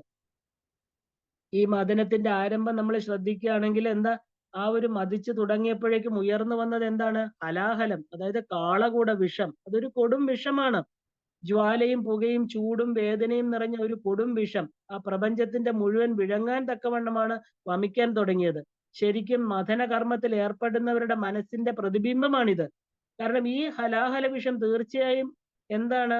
ആ ഒരു വഞ്ചനയുടെ ക്രൂര രൂപം തന്നെയാണ്. വഞ്ചനയുടെ രണ്ട് പ്രതിയോഗികൾ വെറും പുറം ലോഹ്യം പ്രദർശിപ്പിച്ചുകൊണ്ട് ആരംഭിച്ച കർമ്മം ഗണപതിക്ക് വെച്ചത് പിഴച്ചു എന്ന് പറഞ്ഞതുപോലെ ഒരിക്കലും ശുഭഫലത്തെ പ്രദാനം ചെയ്യുന്നില്ല. നിത്യജീവിതത്തിലും ഓരോ മനുഷ്യരും അറിയേണ്ട ജീവിത രഹസ്യം ഇതാണ്. കാരണം കപടത്വം എന്നത് സാധ്യമാക്കാൻ ഒരിക്കലും കൂട്ടുപിടിക്കരുത്. അങ്ങനെ ചെയ്താൽ അത് കൂട്ടുപിടിച്ചവന്റെയും അത് വേദിയൊരുക്കിയ നിരപരാധിയായിരിക്കുന്ന സമൂഹത്തിന്റെയും നാശത്തിന് കാരണമാകും. ഇപ്പൊ വിഷം പൊങ്ങി പരന്നപ്പോൾ ഒരു നിമിഷം വിനാശഭീതിയിൽ ദേവന്മാരുടെയും അസുരന്മാരുടെയും മനസ്സിന് ആ ഒരു വഞ്ചനാഭാവം പെട്ടെന്ന് അസ്തമിച്ചു. കാരണം അത് മാത്രം മതി. കാരണം ദയാലുവായിരിക്കുന്ന പരമാത്മാവ് പെട്ടെന്ന് പ്രസാദിച്ചു. അദ്ദേഹം ഭഗവാൻ ശങ്കരന്റെ രൂപത്തിൽ ആ വിഷത്തെ പാനം ചെയ്ത് വഞ്ചകരെ പോലും ആ ഒരു മനോഭീതിയെ ഇല്ലാതാക്കി എന്ന് നമ്മൾ മനസ്സിലാക്കണം. കാരണം ലോകത്തിന്റെ മുച്ചൂടും സംഹരിക്കുന്ന ഭഗവാൻ തന്നെയാണ് സംഹാര വസ്തുവിനെ ഉപസംഹരിച്ച് ലോകത്തെ രക്ഷിച്ചത്. ഇത് പറയുമ്പോൾ ആ ഒരു കർമ്മത്തിന്റെ മറ്റൊരു രഹസ്യാത്മകത കൂടി ഇവിടെ ഒളിഞ്ഞു കിടക്കുന്നുണ്ട്. കാരണം എന്തെന്ന് വെച്ചാൽ മറ്റൊന്നുമല്ല, മനുഷ്യ ജീവിതത്തിലെ സകല സുഖദുഃഖങ്ങൾക്കും കാരണം മനുഷ്യന്റെ ബോധം തന്നെയാണ്. അപ്പോ മന ഏവ മനുഷ്യാണാം കാരണം ബന്ധമോക്ഷയോ എന്ന് നമ്മൾ പറയാറുണ്ട് അല്ലെ? മനസ്സ് തന്നെയാണ് ഇപ്പൊ ജീവിതത്തിന്റെ കർമ്മ ബന്ധനങ്ങൾക്കും കാരണം. എന്നാൽ കർമാദികളുടെ ബന്ധനത്തിൽ നിന്ന് രക്ഷപ്പെട്ട് നിത്യസ്വരൂപമായിരിക്കുന്ന മോക്ഷത്തെ പ്രാപിക്കുന്നതിനും ഈ മനസ്സ് തന്നെ ഉപാധിയാകണം. ആ മനസ്സുകൊണ്ട് തന്നെയാണ് ആ മനസ്സ് തന്റെ രണ്ട് കൈകളായിരിക്കുന്ന ബുദ്ധിയും അഹങ്കാരവും ഉപയോഗിച്ച് ആ ഒരു ബന്ധനത്തിലേക്ക് സഞ്ചരിക്കുമ്പോൾ അതേ ബുദ്ധിയും അഹംബോധവും ഉപയോഗിച്ച് നമുക്ക് മോക്ഷത്തിന് ആവശ്യമായിരിക്കുന്ന ജ്ഞാനം, അതായത് മുക്തിയുടെ അനുഭൂതിയും നുകരാൻ സാധിക്കും. ഇത് തന്നെയാണ് സംഹാരം ചെയ്യുന്ന ആൾ തന്നെ എന്താ പറയുക, രക്ഷകനായിട്ട് നമ്മളെ കാണിക്കുന്നത്. അപ്പൊ ശിവൻ സംഹരിക്കുന്നത് കോപാഗ്നി ജ്വാലകൾ കൊണ്ടാണ്. ശിവൻ നമ്മുടെ അന്ധക്കരണങ്ങളിൽ അഹങ്കാരത്തിന്റെ അധിഷ്ഠാന ദേവനാണ്. അത് വ്യക്തമാണ് അല്ലെ? അതായത് മനുഷ്യദേഹത്തിനുള്ളിൽ ഒരാൾക്ക് സ്വയം ഞാനെന്ന് തോന്നുന്ന ആ തോന്നൽ ശിവസ്വരൂപമാണ്. ശിവന്റെ മൂന്നാം കണ്ണുപോലെയാണ് ഒരാൾക്ക് അറിവിന്റെ ആ ഒരു അന്തർനേത്രം എന്നത്. അപ്പോ എന്താണ് ശരി? അതായത് അത് തന്നെയാണ് ബുദ്ധിയും. ചുരുക്കത്തിൽ അഹന്ത ബുദ്ധിയോട് ചേർന്ന് ഒരാളിൽ അയാളുടെ പുണ്യവും നന്മയും തീ കൊളുത്തുന്നത് പോലെയാണ്. അങ്ങനെ ശിവന്റെ മൂന്നാം കണ്ണിലെ ജ്വാല പോലെ അഹങ്കാരം ബുദ്ധി എന്ന അകക്കണ്ണിലൂടെ വാസനകൾ എന്ന ജ്വാലയെ പായിച്ച് സംഹാരകർമ്മം നടത്തുന്നു. ഇപ്പൊ ജീവനും ശിവനും തമ്മിൽ ഇവിടെ ഒരേ ഒരു അന്തരമേ ഉള്ളൂ. ശിവനാൽ സംഹരിക്കപ്പെടുന്നത് ബാഹ്യലോകമാണെങ്കിൽ ജീവന് വാസനകളാൽ സംഹരിക്കപ്പെടുന്നത് അവനവന്റെ ലോകം തന്നെയാണ്. ഈ ഘട്ടത്തിലെ പാപപങ്കിലമായ ഒരു അവസ്ഥയിൽ നിന്ന് അതിന്റെ തിക്തഫലങ്ങളെ സഹിക്കാൻ വയ്യാത്ത ഒരു ജീവൻ ഈശ്വരനെങ്കിലേക്ക് തിരിയുന്നു. എങ്ങനെയാണോ മറ്റുള്ളവരുടെ പ്രാർത്ഥനയിലും അപേക്ഷയിലും മനമലിഞ്ഞ ഭഗവാൻ കാളകൂട വിഷം കുടിച്ചത്, അതുപോലെ കർമ്മദോഷങ്ങളുടെ തീഷ്ണത കൊണ്ട് മനസ്സ് മാറി അവസാനം തന്നെ രക്ഷിക്കാൻ ആത്മാവിനോട് പ്രാർത്ഥിക്കുകയും ചെയ്യുമ്പോൾ ആ നിമിഷം വരെ അഹങ്കാരത്തിന്റെ രൂപത്തിൽ ദോഷകർമ്മങ്ങൾക്ക് അടിത്തറയായിരിക്കുന്ന ആത്മശക്തി ആ ദോഷങ്ങളെ മുഴുവൻ തിരിച്ചെടുക്കുന്നു. ആ ഒരു അഭയശക്തിയായിട്ട് മാറുകയും ചെയ്യുന്നു. അപ്പൊ ഇതിന്റെ കഥയിലെ അവസാനം എന്താണെന്ന് ചോദിച്ചാല്, കർമ്മം ഒരു പാലമാണ്. അങ്ങോട്ടും ഇങ്ങോട്ടും നമുക്ക് സഞ്ചരിക്കാം. കർമ്മേന്ദ്രിയങ്ങളെ ഭോഗരൂപമാക്കാം. അതുപോലെ തന്നെ അവയെ യോഗരൂപവും ആക്കി തീർക്കാം. നമ്മുടെ ശരീരം തന്നെ അതിലെ ഇന്ദ്രിയങ്ങൾ തന്നെ അന്ധകരണങ്ങൾ തന്നെ പരസ്പരം വഞ്ചനയോടെ ബോധമാകുന്ന ക്ഷീരസാഗരത്തെ യഥേഷ്ടം മതിച്ചുകൊണ്ടിരിക്കുകയാണ് ഇപ്പോ. അപ്പൊ അവയുടെ കുടിലതകളിൽ നിന്ന് ആദ്യം ഉണ്ടാകുന്നത് കാളകൂട വിഷമാണ്. അപ്പൊ ഈ വിപരീത ഫലം പെട്ടെന്ന് തിരിച്ചറിഞ്ഞിട്ട് അതിൽ നിന്ന് തനിക്ക് നന്നാകണം ആ ഒരു മുന്നറിയിപ്പ് സ്വീകരിച്ചുകൊണ്ട് അതേ ഇന്ദ്രിയങ്ങളെയും അന്ധകരണങ്ങളെയും ശരീരവും ആത്മസമർപ്പണത്തിനായിട്ട് ഉപയോഗിക്കുമ്പോൾ കർമ്മഫലങ്ങളിൽ നിന്നുണ്ടാകുന്ന വിഷം ആത്മാവ് തിരികെ സ്വീകരിക്കും. ഇതാണ് ഇതിന്റെ ഈ കഥയിലെ ആധ്യാത്മിക മർമ്മം എന്ന് പറയുന്നത്. അപ്പൊ മോഹിനി എന്ന് പറയുന്ന ആ ഒരു വ്യക്തി ആരാണ്? മോഹിനിയെ നമുക്ക് കാലം എന്ന മോഹന സ്വരൂപമായിട്ട് കാണണം. അപ്പൊ ജീവിത സൂത്രങ്ങളിൽ കാമം കർമ്മം എന്ന രണ്ട് ഭാഗങ്ങൾ ഇവിടെ നമ്മൾ കണ്ടു. മൂന്നാമത്തത് കാലമാണ് ഇല്ലേ? അപ്പൊ കാലമാണ് മോഹിനി അവതാരം. അത് മോഹിനി അവതാരം മുതൽ മോഹിനിയുടെ അവതാര ലീലകളും മറ്റും കാലം എന്ന ഒരു പ്രതിഭാസത്തിലൂടെയാണ് സംഭവിക്കുന്നത്. അപ്പൊ ഒരു സസ്യത്തിലെ കായ് പിടിച്ചാലും മൂത്ത് പാകമാകാൻ കാലമെടുക്കും അല്ലെ? എന്തിനും കാലത്തിലൂടെ മാത്രമേ നമുക്ക് കരഗതമാവുകയുള്ളൂ. അത്ഭുതങ്ങളെ പ്രകടിപ്പിക്കാനും വിപരീത വിപരീതങ്ങളെ സൃഷ്ടിക്കാനും എല്ലാവരെയും സമ്മോഹിതരാക്കാനും നോക്കി നിൽക്കെ തന്നെ കണ്ണുകളാൽ വഞ്ചിക്കപ്പെട്ട് മൂഢന്മാരായി തീരാനും കാലത്തിന്റെ മൃദുചലനങ്ങൾക്ക് കഴിയും. ഈ വിധം കാലത്തിന്റെ മനോഹരമായിരിക്കുന്ന സങ്കല്പത്തിന് ഇണങ്ങുന്ന തരം ആവിർഭാവമാണ് മോഹിനി. അപ്പൊ മോഹിനി എന്നാൽ എന്താ? മോഹിപ്പിക്കുന്നവൾ. അപ്പം എന്താണ് ഈ മോഹിപ്പിക്കൽ എന്ന് പറയുന്നത്? എന്തിനെ കാണുമ്പോഴാണോ അതിപ്രധാനമായതും ഉദാത്തവുമായ പലതും നമ്മൾ വിസ്മരിച്ചു പോകുന്നത്, അതിനെയാണ് നമ്മൾ മോഹം എന്ന് പറയുന്നത്. ഇപ്പൊ കാലത്തിന്റെ ഈ ശക്തി തീർച്ചയായിട്ടും ഉണ്ട്, ഇല്ലേ? കാലത്തിന് ഇതിനൊരു വളരെ പ്രാധാന്യമായിട്ടുള്ള പങ്കുണ്ട്. മോഹിനി അസുരന്മാരെ തന്റെ രൂപലാവണ്യത്താൽ മോഹിപ്പിച്ചുകൊണ്ട് ദേവന്മാർക്ക് അമൃത് വിളമ്പുകയും അവസാനം അസുരന്മാരെ വഞ്ചിക്കാനായിരുന്നു സങ്കല്പവും. പക്ഷേ ഒരു അസുരൻ അത് മനസ്സിലാകുകയും അവൻ സൂര്യചന്ദ്രന്മാരുടെ ഇടയിൽ ദേവനെ പോലെ കാത്തിരുന്ന് മോഹിനിയെ കബളിപ്പിച്ചുകൊണ്ട് അല്പം അമൃത് ഭുജിക്കുകയുണ്ടായി. അവൻ പിന്നീട് പിടിക്കപ്പെട്ടുവെങ്കിലും ശിരച്ഛേദം നടത്തപ്പെട്ടുവെങ്കിലും അമൃതിന്റെ പ്രഭാവം കൊണ്ട് ശിരസും ഉടലും രണ്ടും ജീവനുള്ളതായിട്ട് തന്നെ തീർന്നു. അവരാണ് രാഹുകേതുക്കൾ എന്ന് നമ്മൾ പറയുന്നത്. അവർക്ക് എന്താ കിട്ടിയത്? ഗൃഹപദവി കിട്ടി, അല്ലേ? അവര് ദേവസ്ഥാനത്തേക്ക് ഉയർത്തപ്പെട്ടു. അപ്പോ മോഹിനി കാലത്തിന്റെ പ്രതിരൂപമാണെന്ന് പറഞ്ഞത് തെളിയിക്കാൻ ഈ കഥയിൽ മതിയായ ഒരുപാട് ദൃശ്യങ്ങളുണ്ട്. സൂര്യചന്ദ്രന്മാരാണ് ഈ പ്രസ്താവ്യത്തിന്റെ ഉദാഹരണം. എന്തുകൊണ്ടെന്ന് പറഞ്ഞാൽ അസുരൻ സൂര്യചന്ദ്രന്മാരുടെ ഇടയിൽ കടന്നിരുന്നു എന്ന് പറയുന്നത്. അസുരൻ മാത്രമല്ല, അമൃത് ഭുജിച്ചതിന് ശേഷം അസുര ജന്മങ്ങളെ ആണെങ്കിലും അവരും ഗൃഹത്തിന്റെ പദവിയിലേക്ക് മാറ്റം ചെയ്യപ്പെട്ടു. നവഗ്രഹങ്ങളിലെ രാഹു കേതുക്കൾ ഉണ്ടല്ലേ?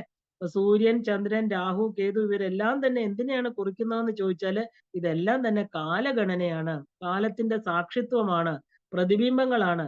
സൂര്യചന്ദ്രന്മാരുടെ ചലനം സൃഷ്ടിക്കുന്ന അഹോരാത്രങ്ങൾ കാലത്തിന്റെ അടിസ്ഥാന കണക്കുകളാണ്. ഇപ്പൊ മോഹിനി ആരായിരിക്കണം? ഇപ്പൊ തീർച്ചയായും നമ്മൾ അറിയണം, ഇല്ലേ? മോഹിപ്പിക്കുന്നവൾ കാലപ്രവാഹം തന്നെയാണ്. ഇല്ലാത്തതിനെ സൃഷ്ടിക്കുന്നതും ഉള്ളതിനെ മറയ്ക്കുകയും ഏത് ഗഹന സംഭവങ്ങളെ പോലും ഒരു ഓർമ്മയായിട്ട് അവശേഷിപ്പിക്കുന്നതും പിന്നീട് ശൂന്യമാക്കുന്നതും കാലത്തിന്റെ ലക്ഷണം തന്നെയാണ്. മോഹിനിയെ പോലെ ദേവന്മാർക്ക് അമൃത് വിളമ്പി അസുരന്മാരെ ആ ഒരു ആശിപ്പിക്കുന്നത് പോലെ കാലം എന്ന മോഹിനി ഈശ്വരൻ അമരത്വം പ്രദാനം ചെയ്തുകൊണ്ട് ജന്തുജാലങ്ങളെ കടാക്ഷിച്ച് അമരത്വത്തിന്റെ ആശ മാത്രം കൊടുക്കുന്നു. അത് ആശ കൊടുത്ത് മുന്നേറിക്കൊണ്ടിരിക്കുകയും ചെയ്യുന്നു. ഈശ്വരൻ അമരനാണ്. ഇതിനെ കാലം എന്ന മോഹിനി എന്താ നൽകുന്ന ഒരു അമൃതായിട്ട് നമ്മൾ കാണണം. ജീവജാലങ്ങൾ മൃത്യുഗ്രസ്തരാണ്. അതുകൊണ്ട് എന്താ പറയാ, ജന്മ മൃത്യു ജരാ വ്യാധികളെല്ലാം മനുഷ്യ സംബന്ധമാണ്. ഇവിടെ ജനിച്ചതിനെല്ലാം അതുകൊണ്ട്. എന്നാൽ തങ്ങൾക്ക് നിത്യത ഉള്ളതുപോലെയാണ് അവരുടെ ചലനങ്ങളെല്ലാം തന്നെ. അപ്പൊ കിട്ടാത്ത അമരത്വം പ്രലോഭിപ്പിക്കുന്ന കാലം, അപ്പൊ അത് മോഹിനിയുടെ കളി തന്നെയാണ്, ഇല്ലേ? അപ്പോ സൂര്യചന്ദ്രന്മാർക്കിടയിൽ പതുങ്ങുകയും കാലമെന്ന മോഹിനിയെയും കബളിപ്പിച്ചുകൊണ്ട് ഒരു അല്പം അമൃത അകത്താക്കുകയും ചെയ്യുന്നത് ആരാണ്? കഥയിൽ നമ്മള് ആ ഒരു എന്താ പറയാ അസുര സംബന്ധമായിട്ട് പറയണെങ്കിലും ഇതിന്റെ ആന്തരികാർത്ഥം ചെയ്യുകയാണെങ്കിൽ അതിന് പ്രസക്തിയില്ല. ശരിക്കും പറഞ്ഞാൽ കാലത്തെയും കടത്തി വെട്ടിക്കൊണ്ട് ആ ഒരു ആത്മാനുസന്ധാനത്തിലൂടെ പ്രപഞ്ച തത്വത്തെ കണ്ടെത്തുന്ന ഒരു ജ്ഞാനിയോ യോഗിയോ ആണ് ആ ഒരു ഉയർന്ന തലത്തിലേക്ക് പോകുന്നത്. അപ്പൊ വിവേകം കൊണ്ട് കാലത്തിന്റെ കളി തിരിച്ചറിയുന്നവൻ, അതായത് കാലരൂപികളായിരിക്കുന്ന സൂര്യന്റെയും ചന്ദ്രന്റെയും, അതായത് സൂര്യനാഡിയുടെയും ചന്ദ്രനാഡിയുടെയും ഇടയില് ആ ഒരു രജോ ഗുണത്തിന്റെയും തമോ ഗുണത്തിന്റെയും ഇടയില് ഭോഗത്തിന്റെയും ആലസ്യത്തിന്റെയും ഇടയില് ജാഗ്രരൂപനായിട്ടിരുന്ന് മുക്തിയുടെ ജ്ഞാനമാകുന്ന അമൃതിനെ രഹസ്യമായിട്ട് നേടുകയാണ് ചെയ്യുന്നത്. പെട്ടെന്ന് അവൻ മോഹിതനായി വധിക്കപ്പെടുന്നത് കാണാം. എന്നാലും അവന്റെ തലയും ഉടലും ജീവിച്ചിരിപ്പുണ്ട്, ഇല്ലേ? എന്താണ് ഇതിന്റെ അർത്ഥം എന്ന് നോക്കുകയാണെങ്കിൽ, ജ്ഞാനം എന്നത് അമൃത് നേടി എങ്കിലും അത് ജ്ഞാനിയുടെ ശരീരം കാലഗ്രസ്തമാണ്. അയാൾ നേടിയ അറിവ് ആത്മാവിനെ അമരനാക്കുന്നു എന്നത് ശരിയാണ്. അത് ശരീരത്തെ അല്ല. അതുകൊണ്ട് ശരീരം തീർച്ചയായും നശിക്കും. എന്നാൽ തലയും ഉടലും എന്ന പോലെ ജ്ഞാനസ്വരൂപിയായിരിക്കുന്ന അവൻ നിത്യമുക്തനായിട്ട് ആ സൂക്ഷ്മ ഉപരിലോകത്തേക്ക് തീർച്ചയായിട്ടും അത് നേടിയെടുക്കും. ഈ തത്വബോധത്തെയാണ് ഇവിടെ കാണിക്കുന്നത്. കാരണം അവന്റെ ഉടൽ താഴത്തെ ലോകത്തില്, തല ഉയർന്ന ലോകത്തില്, അല്ലെ? അത് അമരങ്ങളായിട്ട് ഒരിക്കലും നശിക്കാത്തതായിട്ട് നിലകൊള്ളും. ഇതാണ് രാഹുകേതുക്കളുടെ ആധ്യാത്മിക തത്വം എന്ന് പറയുന്നത്.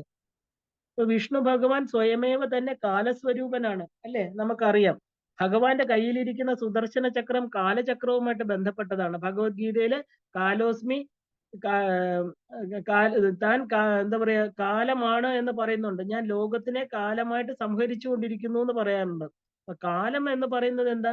മഹാനാരായണ ഉപനിഷത്ത് പറയുന്നു, പുരുഷ സൂക്തം ഇതിലെല്ലാം തന്നെ ഭഗവാന്റെ കാലസ്വരൂപമാണ് നമ്മൾ കാണുന്നത്. അപ്പൊ ശർക്കരയും അതിന്റെ മധുരം എന്ന ഗുണവും എന്നതുപോലെ കാലം നാരായണനാണ്. കാലത്തിന്റെ ഗുണമായിരിക്കുന്ന സംഹാരം, സൃഷ്ടി, വിസ്മൃതി, ആഹ്ലാദം തുടങ്ങിയ മോഹരൂപങ്ങള് മോഹിനിക്കുണ്ടാകുന്നു. മോഹിനി നമ്മിൽ ജനിപ്പിക്കുന്നു. അപ്പൊ ഒന്നിനെ നശിപ്പിച്ച് മറ്റൊന്നിനെ സൃഷ്ടിക്കുക, അല്ലെങ്കിൽ ഒന്നിനെ സൃഷ്ടിക്കുന്നതിന് മുമ്പ് മറ്റൊന്നിനെ സംഹരിക്കുക, ഇതാണ് കാലത്തിന്റെ വലിയൊരു സവിശേഷത. മോഹി മോഹിനിയിലും നമുക്കത് കാണാം, അല്ലെ? അപ്പോ അസുരത്വത്തിനെ നശിപ്പിച്ചുകൊണ്ട് ദേവത്വത്തിന്, അതായത് അമരത്വം കൊടുക്കുക എന്ന കർമ്മമാണ് മോഹിനി ചെയ്തുകൊണ്ടിരിക്കുന്നത്. ഇങ്ങനെ എല്ലാ തരത്തിലും മോഹിനി അവതാരം കാലത്തിന്റെ അജയ്യമായിരിക്കുന്ന ശക്തിയാണ് കാണിക്കുന്നത്. അപ്പോ നമ്മള് ഈ മോഹിനി സുതനായിരിക്കുന്ന അയ്യപ്പൻ, ഇല്ലേ, ആ ഒരു എന്താണ് പ്രപഞ്ചത്തിന്റെ കാര്യകാരണ സ്വരൂപം തന്നെയാണെന്ന് മനസ്സിലാക്കണം. കാരണം നമ്മുടെ ചരിത്രത്തിലെ ഏറ്റവും അത്ഭുതകരമായിട്ടുള്ള സംഭവം, അതായത് ശാസ്താവിന്റെ അവതാരം സംഭവിക്കുന്നത് കാമം, കർമ്മം, കാലം എന്നിവയ്ക്ക് ശേഷം കാര്യം, കാരണം എന്ന സ്വരൂപങ്ങളുടെ വ്യാഖ്യാനമാണ് ആ അയ്യപ്പന്റെ ചരിത്രം. ഇതിൽ കാര്യം എന്ന സൂത്രമാണ് ആദ്യത്തേത്. ശൈവ വൈഷ്ണവ സംയോഗത്താൽ ശാസ്താവ് അവതരിക്കുകയാണ് ഇതില്. കാരണം ഇതാണ് കാര്യമായിട്ടുള്ള ഭാഗം. അവതാര ലക്ഷ്യങ്ങൾക്കായിട്ട് ഇദ്ദേഹം നടത്തുന്ന ആ ഒരു തുടർ ലീലകള് ബിംബസ്വരൂപത്തിൽ സമാപിക്കുന്നത് വരെ കാരണം. ഈ സൂത്രരൂപത്തിന്റെ വിവരണമാണ് ഇത് മുഴുവനും. കാരണം കാര്യകാരണാത്മകമാണ് ഈ പ്രപഞ്ചത്തിന്റെ സൃഷ്ടി. കാര്യവും കാരണവും പ്രപഞ്ചത്തിന്റെ സൃഷ്ടി രഹസ്യങ്ങളെ തെളിയിക്കുന്ന ഒരു സിദ്ധാന്തമാണ്. ഉദാഹരണത്തിന് നമ്മൾ പുക ഉയരുന്നു എന്ന് വെക്കൂ, ഇത് കാര്യമാണ്. എന്തായിരിക്കും അതിന്റെ കാരണം? തീ ഉണ്ട് എന്നർത്ഥം, അല്ലെ? തീ ഇല്ലാതെ പുകയില്ല. പുക മാത്രം കണ്ടാൽ നീ കാണപ്പെട്ടില്ലെങ്കിലും എന്താ പറയുക, അവിടെ തീ ഉണ്ട്. തീയെ കാണാൻ സാധിക്കുന്നില്ല എന്ന് മാത്രം. അപ്പൊ അവിടെ നമുക്ക് തീയുടെ സാന്നിധ്യം നിഷേധിക്കാൻ സാധ്യമല്ല. ഇതുപോലെ പുകയുടെ സ്ഥാനത്ത് പ്രപഞ്ചത്തിനെ എടുക്കുകയാണെങ്കിൽ അവിടെ തീയുടെ സ്ഥാനം എന്താണ്? ഈശ്വരനിലെത്തും, ഇല്ലേ? ഇങ്ങനെ നമ്മുടെ ആധ്യാത്മിക ശാസ്ത്രങ്ങൾ വളരെ സരളമായിട്ട് പ്രപഞ്ച രഹസ്യം പ്രതിപാദിച്ചിരിക്കുകയാണ്. അപ്പൊ കാര്യകാരണ സംബന്ധം എല്ലാ തുറകളിലും ഉണ്ട്. മനുഷ്യ ജീവിതത്തിന്റെ പ്രശ്നങ്ങൾ എടുക്കുക, ആ ഒരു പ്രശ്നങ്ങള്, അതായത് ആ ഒരു പ്രതിസന്ധികളാകുന്ന കാര്യത്തിന്റെ കാരണം എന്താണെന്ന് ചോദിച്ചാൽ മനുഷ്യന് കർമ്മവും കർമ്മവാസനയുമാണ് അതിന് കാരണം എന്ന് കാണാം. അതായത് തന്റെ എല്ലാ കാര്യത്തിന്റെയും കാരണവും താൻ തന്നെയാണ്. ഇപ്രകാരം നമ്മുടെ സൃഷ്ടിയുടെ കാരണവും വാസ്തവത്തിൽ നാം തന്നെയാണ്. കാരണം വേറൊരു തരത്തിൽ പറഞ്ഞാൽ ചെറിയ ഞാൻ എന്നുള്ള സൃഷ്ടാവ് ഒരു വലിയ ഞാനായിട്ട് തീരുന്നു എന്നർത്ഥം. അപ്പൊ ചെറിയ ഞാൻ എന്ന ജീവാത്മാവും വലിയ ഞാൻ എന്നുള്ള പരമാത്മാവും എന്ന് നമുക്ക് പറയാം. കാരണം ഇപ്രകാരം നോക്കുമ്പോൾ ഒരു പൊതു വ്യത്യാസം എന്താണ്? ചെറിയ ഞാൻ അഥവാ ജീവാത്മാവ് സൃഷ്ടിക്കപ്പെടുന്നവനും പരിപാലിക്കപ്പെടുന്നവനും സംഹരിക്കപ്പെടുന്നവനുമാണ്. വലിയ ഞാനാണെങ്കിലോ ആരാലും സൃഷ്ടിക്കപ്പെടാതെ സ്വയമേ നിലനിൽക്കുന്നതുമാണ്. അപ്പൊ ചെറിയ ഞാൻ ഭാവത്തെയും വലിയ ഞാൻ എന്താ പറയാ തന്റെ ഞാൻ എന്ന ഭാവത്തെയും തിരിച്ചറിയുന്ന ബുദ്ധിയെ തത്വബുദ്ധി എന്നും ആ തിരിച്ചറിവിനെയാണ് നമ്മൾ ജ്ഞാനം എന്നും പറയുന്നത്. അപ്പോ ആ ഭാവത്തെ നമ്മൾ അദ്വൈത ഭാവം എന്ന് വിളിക്കാം. അതായത് ജനിക്കുകയും ജീവിക്കുകയും മരിക്കുകയും ചെയ്യുന്ന ഒരു ജീവൻ എന്ന കാര്യത്തിന്റെ സൃഷ്ടാവ് ജനിക്കുകയോ മരിക്കുകയോ ചെയ്യാത്ത ഈശ്വരനാണ് എന്ന് സങ്കല്പം. സങ്കല്പമല്ല, അത് യാഥാർത്ഥ്യം. നിലനിൽപ്പ് എന്നൊരു കാര്യത്തിൽ മാത്രം ജീവനും ഈശ്വരനും സാമ്യത വരും. കാരണം ജീവനും ഈശ്വരനും ഒരേ സമയത്ത് നിലനിൽക്കുന്നതായിട്ട് പറയാം, അല്ലെ? എന്നാൽ ജീവന്റെ നിലനിൽപ്പ് സ്ഥിരമല്ല. അത് നമുക്കറിയാം. അത് നമുക്ക് നമ്മുടെ ജീവിതത്തിൽ അനുഭവമാണ്. അപ്പൊ ഈശ്വരന്റെ നിലനിൽപ്പ് സ്ഥിരമാണ്, അല്ലെ? അപ്പൊ സ്ഥിരമായി നിലനിൽക്കുന്നത് ഈശ്വരൻ. ആ നിലനിൽപ്പിലൂടെ കാണപ്പെടുന്നത് എന്തും ഈശ്വരൻ തന്നെ ആയിരിക്കും. അഥവാ ഈശ്വരൻ മാത്രമേ ലോകത്തില് നിലനിൽക്കുന്നുള്ളൂ. ഇതാണ് ഇതിന്റെ അർത്ഥം. അതായത് ജീവനായി കാണപ്പെടുന്നത് ഈശ്വരൻ തന്നെയാണ്. ജീവേശ്വരന്മാർ ഒരാൾ തന്നെയാണ്. ഇതിനെയാണ് നമ്മൾ അദ്വൈത സിദ്ധാന്തം എന്ന് പറയുന്നത്. അപ്പൊ ഈ അദ്വൈതാവസ്ഥ, അതായത് കാര്യവും കാരണവും ഒന്നാണ്, ഈ ധർമ്മശാസ്താവിന്റെ ആ ഒരു അവതാരത്തിലൂടെ നമുക്ക് എന്താ പറയാ വളരെ പ്രകടമായിട്ട് ദൃശ്യമാക്കി തരികയാണ്. ഇപ്പൊ ജീവന്റെ സൃഷ്ടി, സ്ഥിതി, സംഹാരം എന്ന 3 അവസ്ഥകളെയും ഈശ്വരൻ്റെതായിട്ടുള്ള സൃഷ്ടി, സ്ഥിതി, സംഹാരം അല്ല. കാരണം എന്താ? ഇത് രണ്ടും ഒന്ന് തന്നെയാണ്. ആ ഒരു സൃഷ്ടിസ്ഥിതി സംഹാരങ്ങളിൽ എല്ലാ അവസ്ഥയിലും 4 ഘട്ടങ്ങളിലൂടെ അയ്യപ്പ ചരിതത്തിൽ അത് പ്രവേശിക്കപ്പെട്ടിരിക്കുകയാണ്. അപ്പൊ ജീവാത്മാവ് സൃഷ്ടമാണ്. അത് പരമാത്മാവിൽ നിന്ന് അഭിന്നമായ മായാപ്രകൃതിയിൽ പരമാത്മാവിന്റെ തന്നെ അവിദ്യയിൽ നിന്നാണ് ജീവാത്മാവിന്റെ ജനനം, അല്ലെ? ഇതാണ് മോഹിനിയിൽ മോഹിച്ച മഹാദേവൻ. മോഹിനി വിഷ്ണു തന്നെയാണ്. അപ്പോൾ ഈശ്വരനും മായയ്ക്കും അഭിന്നത്വം ഉണ്ടായി. വിഷ്ണു തന്നെയാണ് ശിവനും പരബ്രഹ്മവും പരപുരുഷനും ഒരാൾ തന്നെ. അപ്പൊ ശിവൻ മോഹിനിയിൽ മോഹിച്ചതും ആവേശഭരിതനായി പിറകെ പാഞ്ഞു എന്നുള്ളതും മായാമോഹിനിയായിരിക്കുന്ന പ്രകൃതിയിൽ സൃഷ്ടി വ്യഗ്രനായിരിക്കുന്ന പരമാത്മാവ് ഇഴുകിച്ചേർന്നു എന്നർത്ഥം. അപ്പൊ അതൊരു ലീല വിക്രിയയാണ് ഇല്ലേ? ഇത് തന്നെയാണ് സന്താനം അഥവാ പ്രകൃതി പുരുഷന്മാരെ കാരണമായി സൃഷ്ടിക്കപ്പെട്ട ജീവാത്മാവെന്ന കാര്യം. അപ്പൊ ഇതിനകത്ത് എന്താണ് ശരിക്കും ആ ഒരു സന്താനം എന്ന് പറയുന്ന പ്രകൃതി പുരുഷന്മാര് കാരണമായിട്ട് സൃഷ്ടിക്കപ്പെട്ടതാണ്. അവ എന്താണ്? ജീവാത്മാവ്. അപ്പൊ ജീവാത്മാവിന്റെ സ്വരൂപ ഗുണമായിരിക്കുന്ന സൃഷ്ടി എന്ന കർമ്മം ഇവിടെ നമ്മൾ കാണണം. പിന്നീട് ഭൂമിയിൽ എന്താ പറയാ രാജപാലകന്മാരാൽ പരിപാലിക്കപ്പെട്ടു ജീവാത്മാവിന്റെ പാലന കർമ്മം.